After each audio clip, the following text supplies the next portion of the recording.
Welcome back, everyone, to the What Worked for Me podcast. I'm really excited about today's guest. Today we have Marshall, who has successfully lost about 145 pounds, and he's going to take us through that process. Marshall, is there anything else you'd like to introduce yourself with before we get going? No, I'm good with just that. Awesome.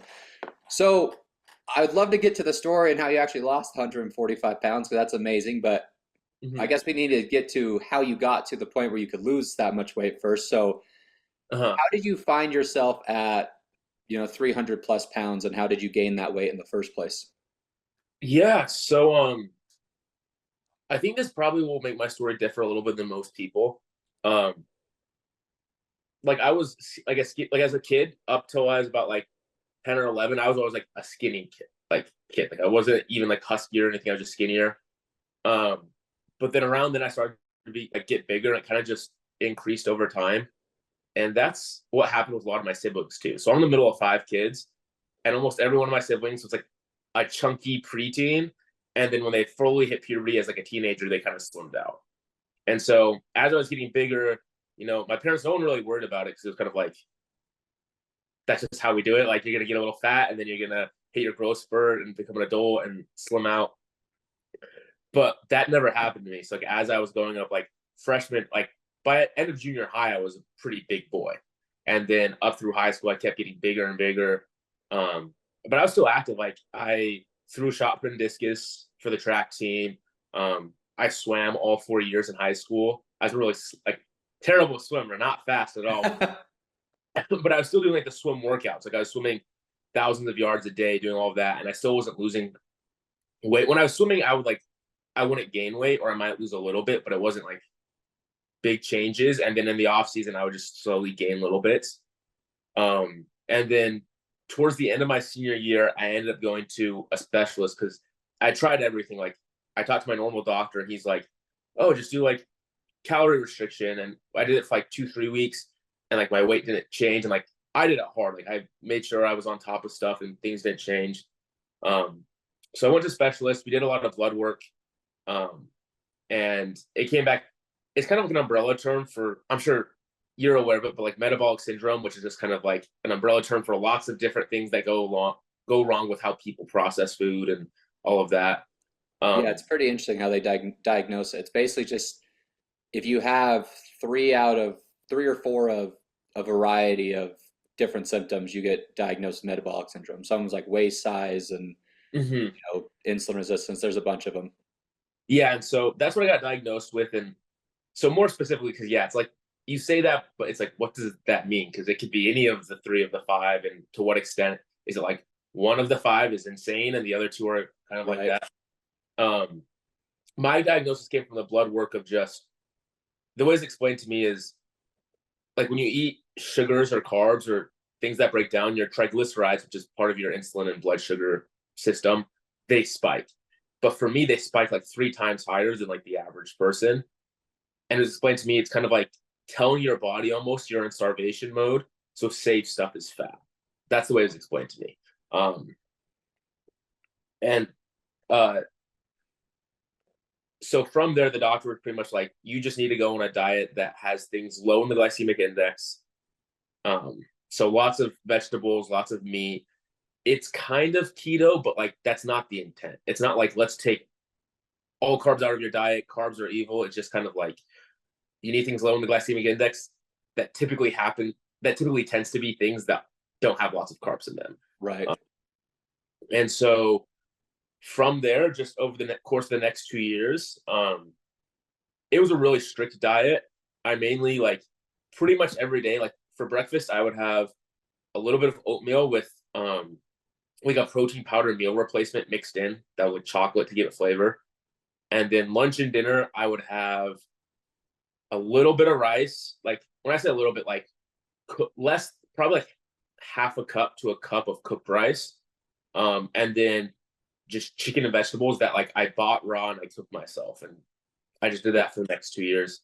Um, I didn't do no like drugs or anything like that. The most is I had like a cinnamon and a fish oil supplement that I took in the morning, which in retrospect, honestly, I probably didn't even need those Yeah, because not probably not a whole lot of a lot of no, things going on there. the marginal help that they were helping with was not Right. dropping me 100 pounds.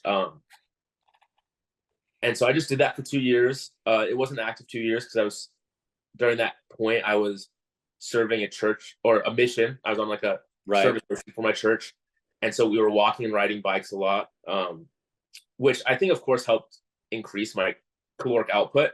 But at the same time, like I said, I swam in high school and I did stuff, so it wasn't like I went from doing nothing to doing stuff, and that's where I lost the weight. It was like I was doing some stuff, I was doing a lot more, but like the diet helped. So did you lose the full 145 pounds during that first 2 years? Is that when you lost all of that? Yeah.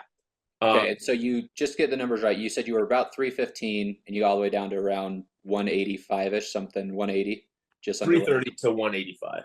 Yeah, so yeah. Did you say 330? Yeah. 330 to 185. I don't know why I keep saying 315. My bad. So it takes 2 years. You said during that time you kind of limited high glycemic foods. Hmm.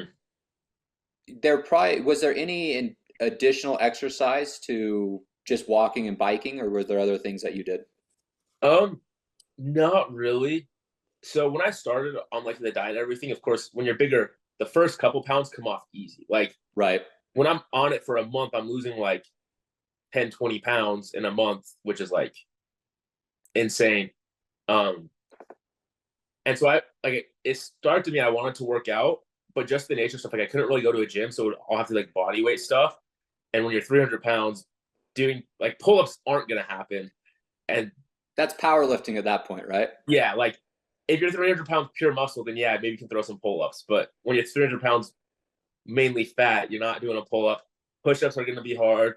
Um, so the for losing most of the weight, it was really just the diet.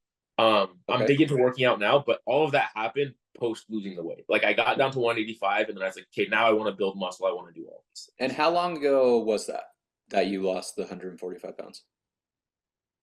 Like when I was at 185, or when I was at Yeah, like after the 2 years when you lost it, how long ago was it since you got back, I guess, from so 7 years. So I started 9 years ago. so you've been really successful with maintenance then, if because I know you're nowhere Yeah. near 330 right Uh-huh. now just by Yeah. looking at you. Uh-huh. So you get home at that point you said you kind of want to take it up a notch. You're no longer just focusing on diet.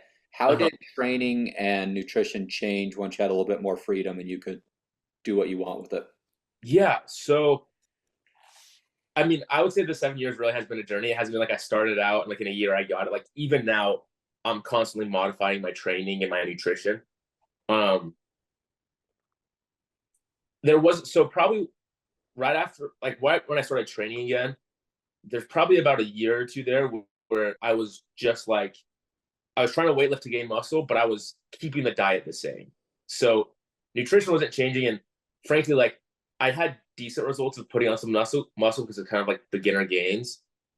Right. But like in retrospect, I didn't put on nearly as much muscle as I should have for the amount I was working out because I was still like calorie restricting a ton, not focusing on getting a ton of protein, and like not getting the rest and everything I needed to build the muscle. Um, and then from there, I got big into powerlifting kind of at the same time of like I want to be strong. I like watching all of like YouTube videos of people just pulling insane weights. Right. A little bit of bro science and just like gym culture.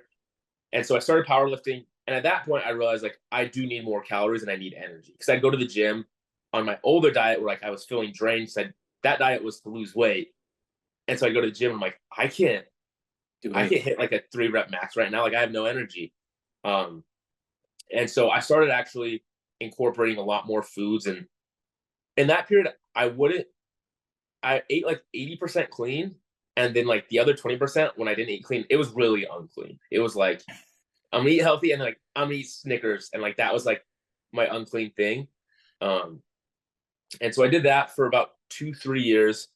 And then I Can we got dive into, into that real quick? Because I think that's a yeah, common thing. Like the if I'm going to dance with the devil, I might as well lead kind of yeah. mentality. Uh-huh. It sounds like you're no longer doing that. No, I'm better at it. Yeah. Okay, what were you able to do to get away from that? A lot of people struggle with if I'm on the diet, I'm hyper strict, and then I'm off the diet, I'm doing whatever I want. So how did you How Hmm. did you get away from that mentality?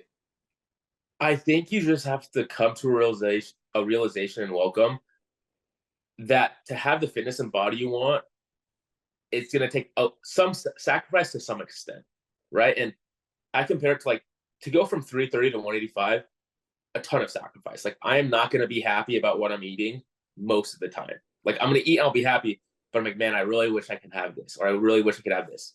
Um, but then if you're in the range of like you're trying to lose 10, 20 pounds or put on some muscle and like stay lean, it's like you're still going to have that sacrifice. Like, yeah, you're never going to be as happy as you want to be with eating whatever you want. I guess is kind of the thing you just have to accept. I think before in my mind is like, if I get super fit, then I can just eat whatever I want. And like that's not how it works. If I want to have a six pack, I'm going to have to restrict what I eat, and I can't eat Snickers.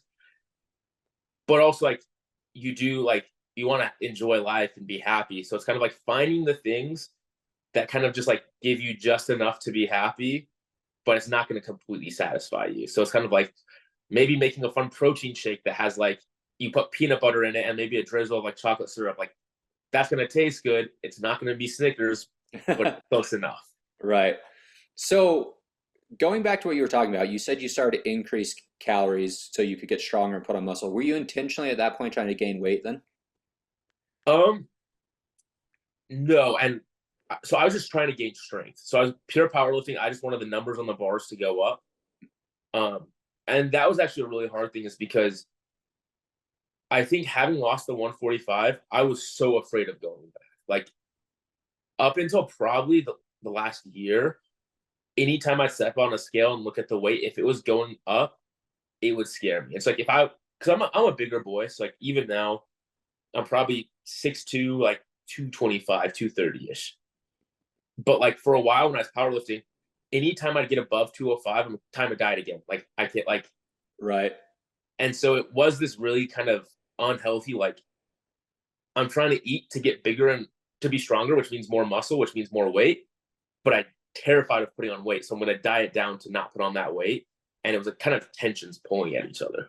Yeah, and I think that's really normal that when you go extreme enough to lose something like 150 pounds or some like lasting psychological Mm-hmm. fear there, how did you let that go and Yeah. become okay? Because it sounds like you said you're back up to about 220, 230. Uh-huh. So how are you able to let that go and be able to be like, okay, regain can be part of the solution, and I don't have to be terrified if I see the scale move up a little bit.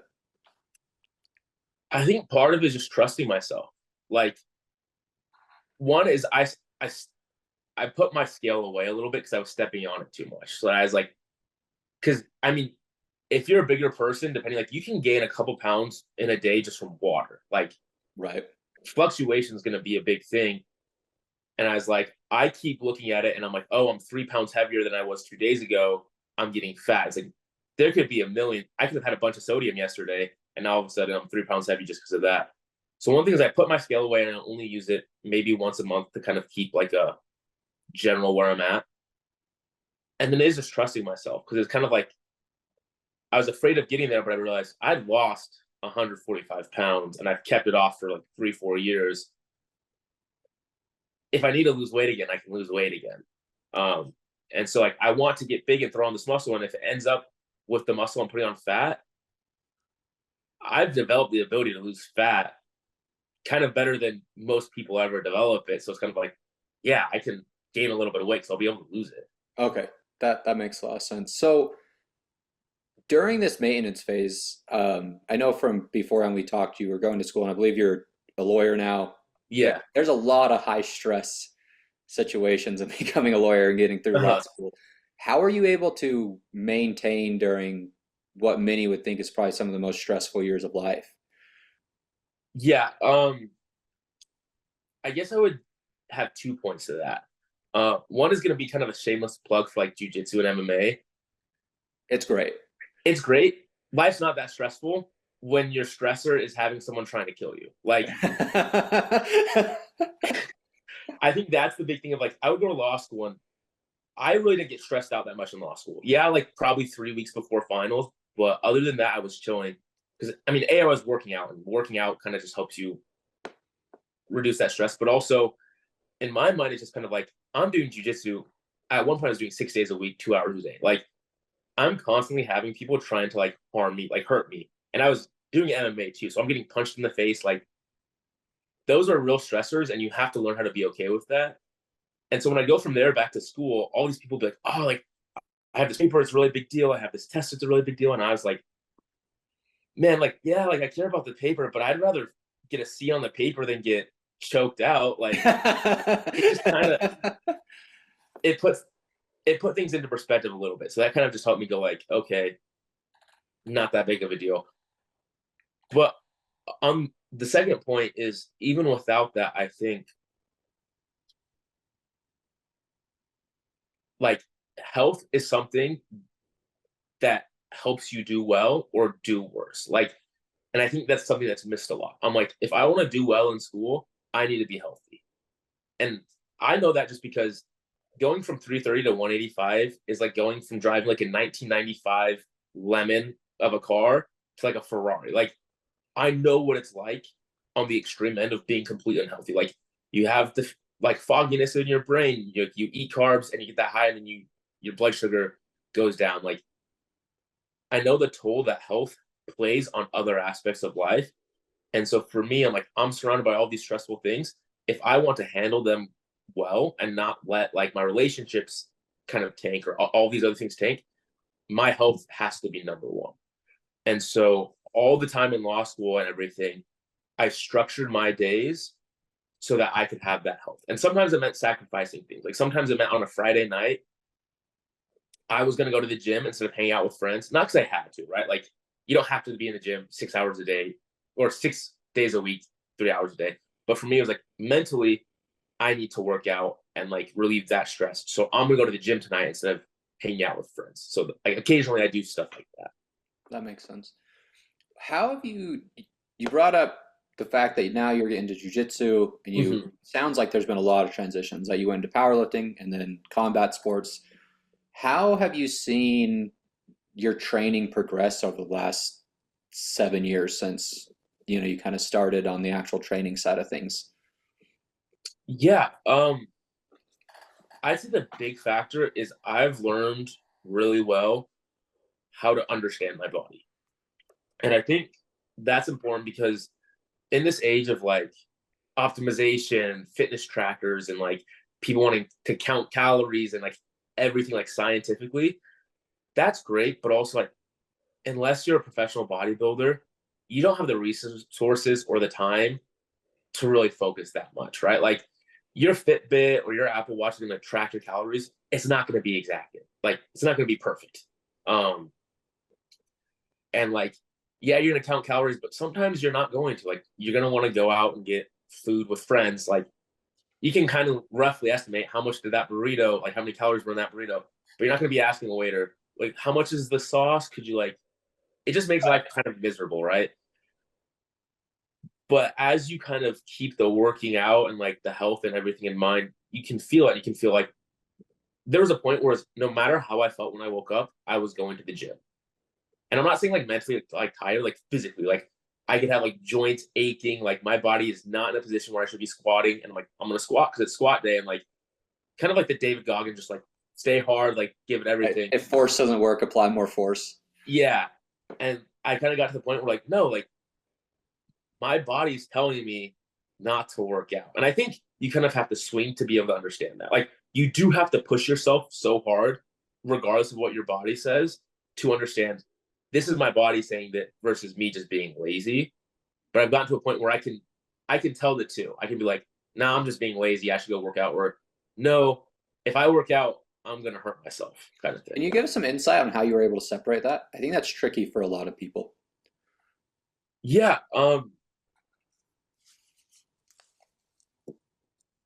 I think like in our minds when we go like, I don't want to work out, we start to find reasons why we don't want to work out. Um, and so it's just kind of that pathway of like you wake up in the morning and you're like, shoot, like I'm tired, I don't want to go work out. You go, oh, I feel something in my knee a little bit. Maybe I shouldn't go work out. That's like kind of one end. Um, and then the other end is like you just don't trust your mind. Like you don't trust anything your body's telling you because you're going like, oh, like my body, of course, is going to tell me not to work out. So no matter what it's telling me, I shouldn't. And I realized those feelings are really different in yourself. You just have to understand. Like one is a driver of I don't want to work out. What are the reasons why I don't want to work out? And you're looking for them. The other is this is a problem. Maybe you shouldn't work out today, kind of thing. It's almost the motive behind it is really what you're saying there.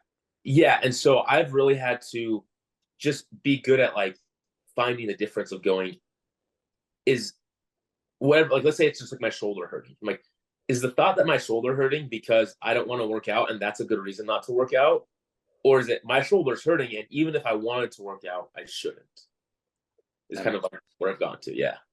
It sounds like you've progressed to a more of an intuitive pattern with eating as well. Did you make a similar change to how you approach nutrition and listening to your body more versus just counting calories? Yeah. Yeah. So I don't count calories. I roughly shoot for 2,000 calories a day, but I don't count intensely at all. Like it's because of how much I've counted calories in the last 7 years. I know about how many calories are in everything I eat. Like I can look at a Rice Krispie treat and know, based on the size, it has roughly. And yeah, I'm off. Like, but it's kind of a good estimate. Like Ballpark. I can ballpark it, and so I ballpark to like 2,000 calories a day because I know that's way under what I should be eating. Like my maintenance is probably closer to 3,000. But when I'm ballparking, like I know I'm going to overestimate. I also know I'm probably going to overeat because that's the tendency. So if I ballpark to 2,000, my overestimate gets me over to closer to 3,000, and that's kind of where I'm at. And then also a big thing too is I feel like sometimes for different people we metabolize food differently. Like for me, eating lots of carbs, I might not get lots of energy, and I might just get slug, or like it's just kind of different. So I have intuitively been like, I'll eat something for a couple of days and go, I don't really feel good when I'm eating this. I'm just gonna stop eating this, and not just go, well, the macros are on point of what I need, so like I'm gonna eat it. I eat things, and if I don't feel good after a couple of days of eating it consistently, I just don't eat it anymore. I like that. So you just let the kind of the symptoms of whatever the food give you govern it and keeps your calories in a general ballpark and that keeps you feeling healthy. Yeah. So we talked a lot about the past. Do you have anything fitness wise now that you're looking at moving forward to make sure like, hey, I stay on this track that you've been doing so well for so long? Um. Yeah. So I mean, first of all, I think like fitness is just always going to be something big to me.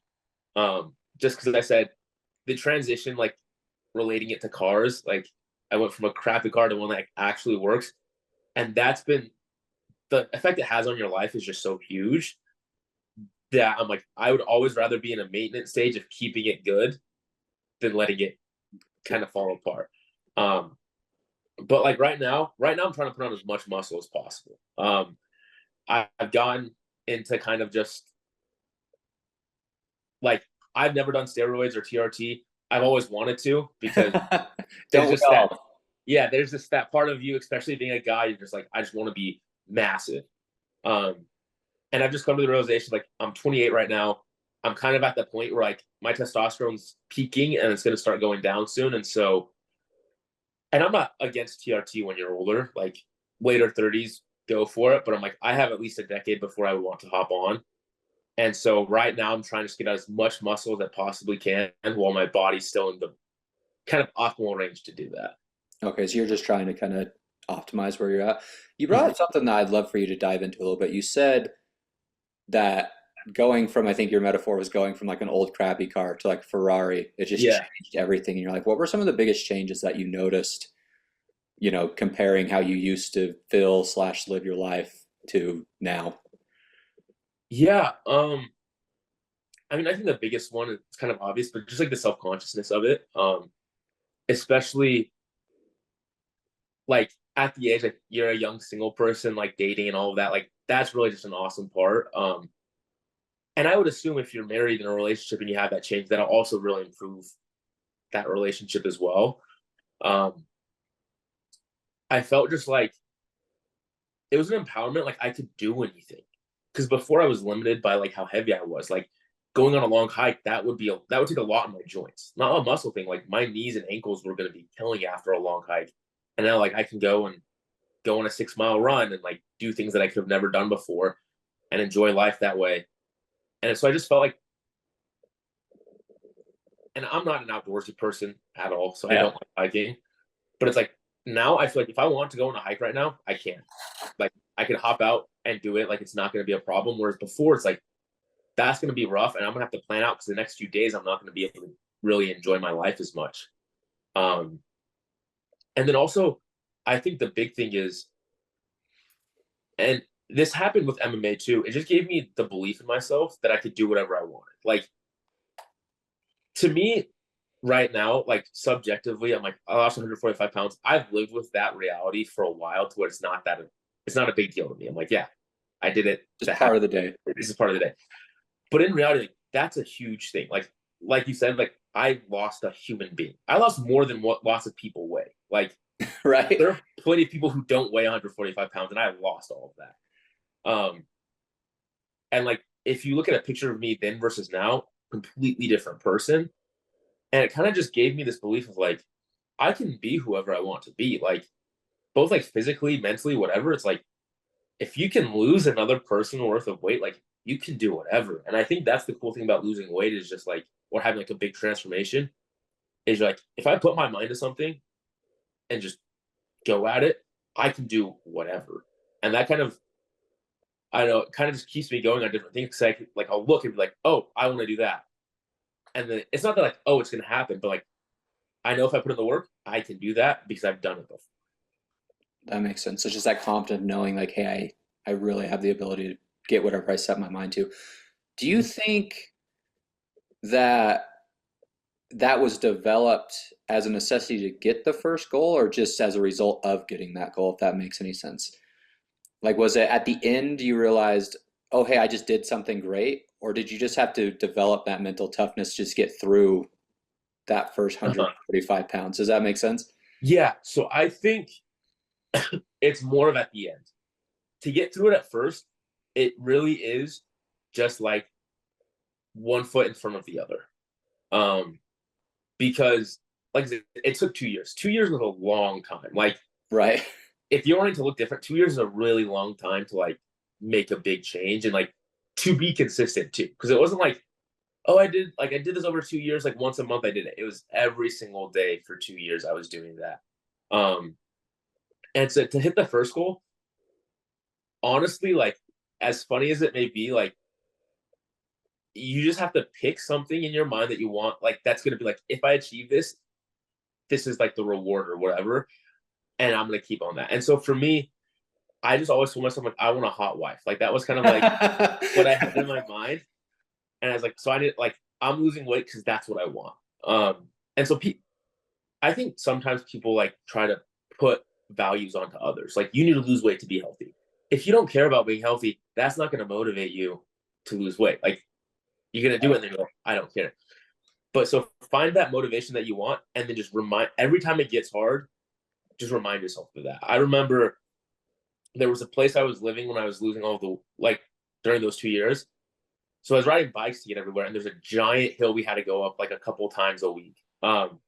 And it was a killer. And I just remember like when I would go up that hill and I would pedal and it would suck. I'd be like, I want a hot wife. I want a hot wife. Like, I wasn't riding my bike to work out. It wasn't like this is a workout to do it. It was like that was my motivation to get through hard things, and I kind of just put that onto different stuff.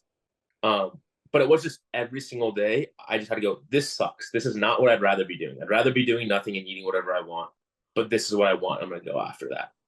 And then at the end, then I look back and I'm like, oh, like it's the consistency that gets you there. And so now when I do new goals, I don't pick that motivation and remind myself of it. I just have that end goal, that original goal I want. Like if it's putting on muscle, I don't have to remind myself why. I'm like, that's the goal I've set. And I know if I make myself do these hard things, I'm going to get there. You just learn how to internalize it and draw Yeah. from yourself. That's really great. Um, how did when you were going down, did you hit any walls during your weight loss that you had a hard time breaking through? And if so, how did you deal with that psychologically? Yeah. I think I had a little bit from 330 to 220. It was pretty smooth. Like, of course, like I lost a lot of weight first, and it was little by little that I was losing. Um, but it wasn't really any big plateaus or anything. Right around after 220 was getting harder. My goal that I set myself was 185. So like, I just made an arbitrary goal. No one told me 185.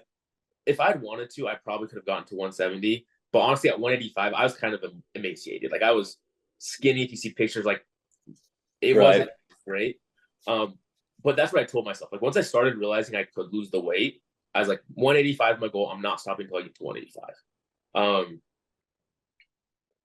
and so it got harder around like 200 pounds. It was really hard. Like it was like I actually really had to be on top of what I was eating, and like it took a lot of work. But even then, I wouldn't say I hit any walls, but I think it's because the motivation I got from losing weight before pushed me through any walls that I would have had. Like, Okay.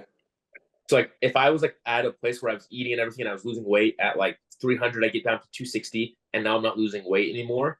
The motivation of like, I got to 260. It's like, okay, what do I have to change to keep going? Because I know I can. And it's like, That makes it kind sense. of pushed me through. You just used the momentum and kind of pushed right through everything. Yeah. So it seems like you learned a lot throughout this time. What do you think were some of your biggest mistakes that you would avoid if you could go back?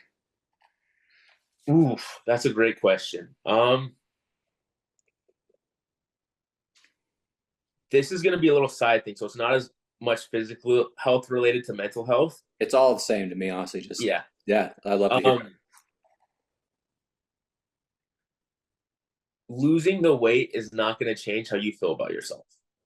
Um, that's probably the biggest thing because when you're big, like you are treated different in society a little bit. And it's unfortunate, but that's just kind of a reality of how it is. And I think lots of people lose weight because they don't like looking at themselves in the mirror, and they're just not happy with themselves.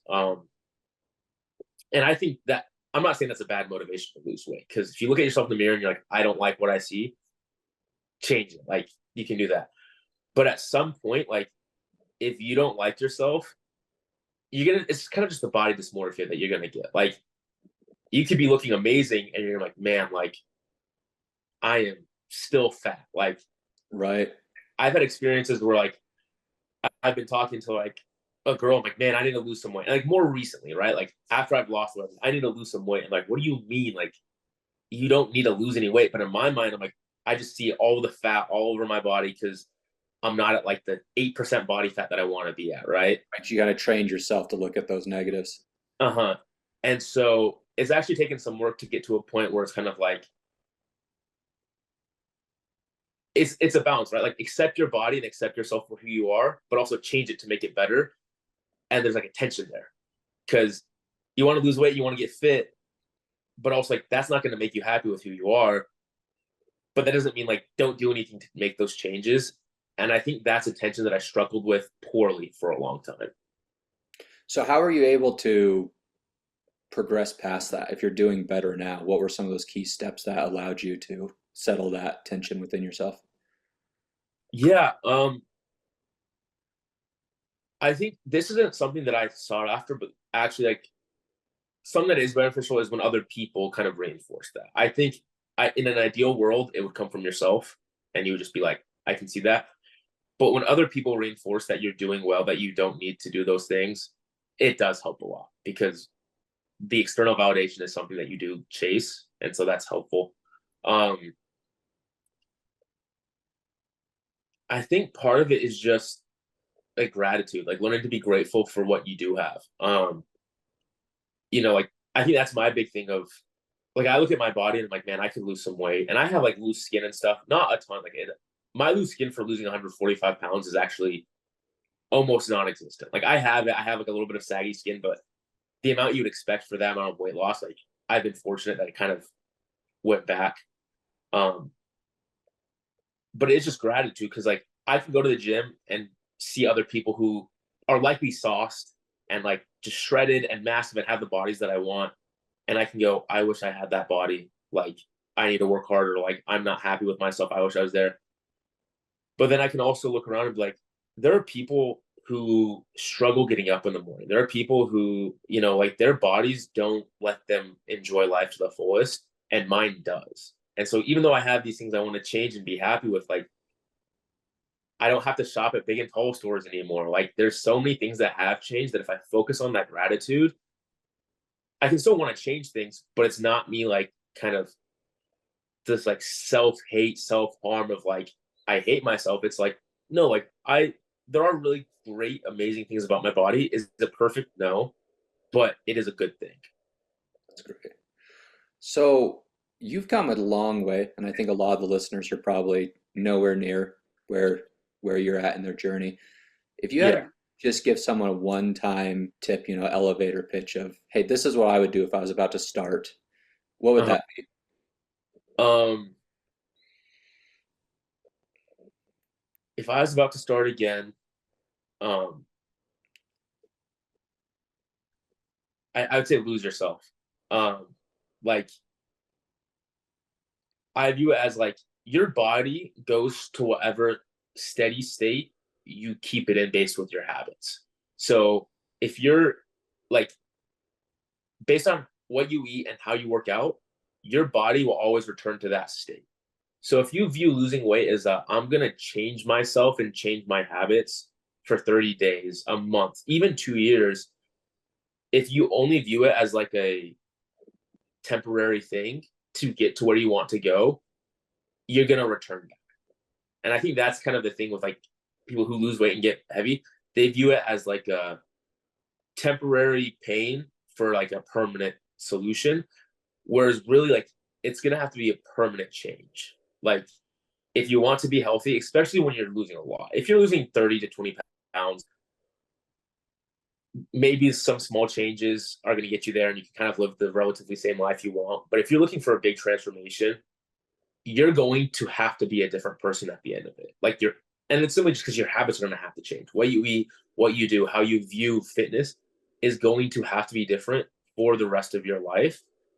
And so kind of just accept that some part of you is going to have to change permanently and you're not going to be the same person. And I view that as a good thing. I honestly think changing yourself and not being the same person you were yesterday is a great thing. Um, but you do just have to embrace the lack of discomfort that familiarity gives you. That makes sense. And that's really great.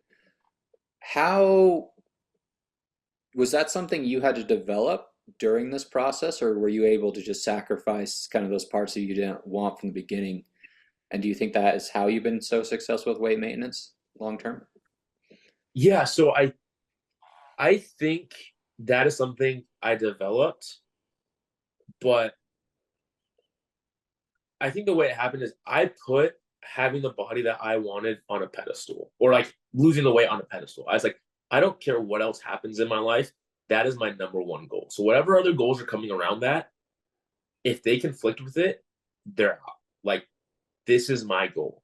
And I will say I was fortunate enough to like, I wasn't married. I didn't have kids. I didn't have these things in life where it's like, you can't do that. You can't go, I'm going to be healthy. So I'm going to let my relationships with my wife and kids go. Right.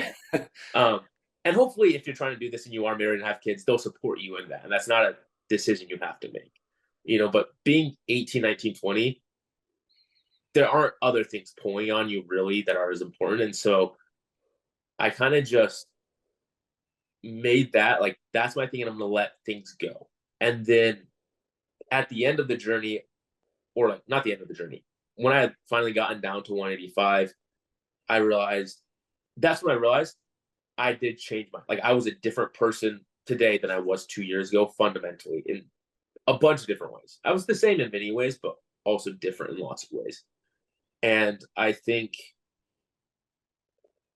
that kind of sparked in me like a realization that like who I am is who I decide to be with work. And I want to emphasize that because people talk a lot about like you can be whatever you want, you can do whatever you want. And I agree with that, but it's with work.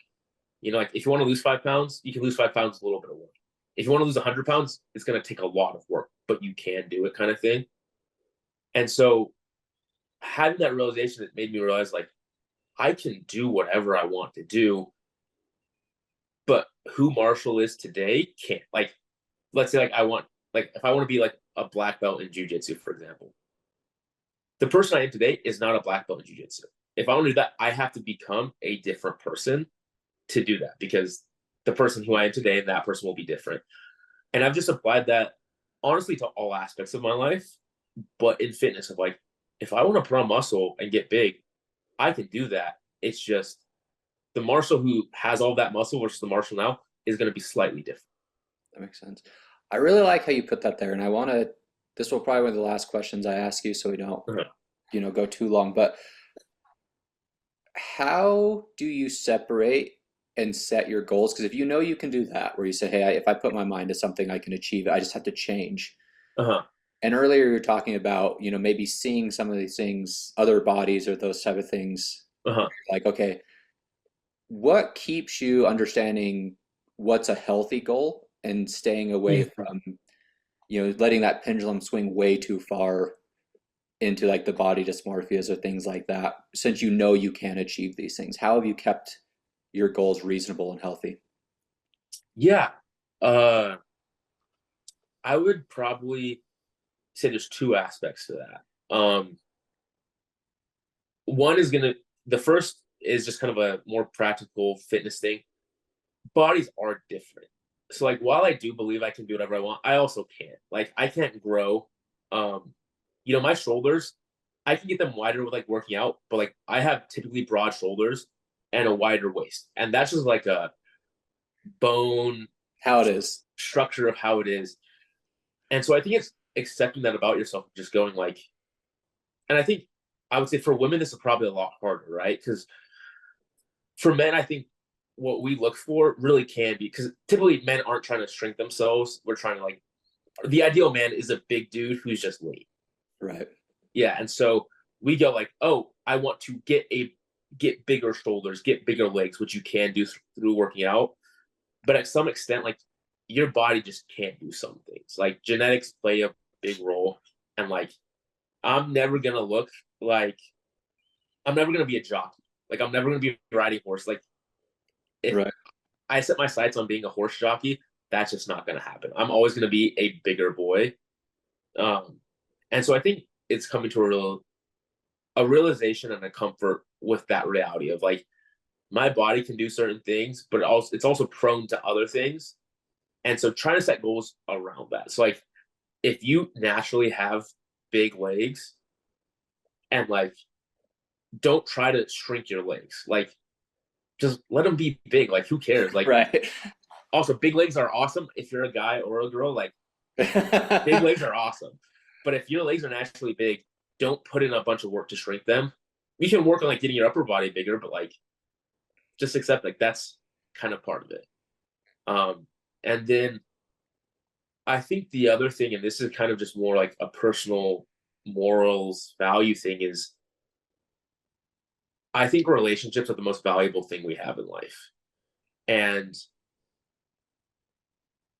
I think it's funny because to have the best relationships we can have, we do need to be healthy. Like, and that's just part of it. It's not saying that you're going to be a bad spouse or a bad partner or a bad parent if you're not healthy. You'll just be a better one if you are, a better friend. Like, you'll be more present. You'll be able to help people.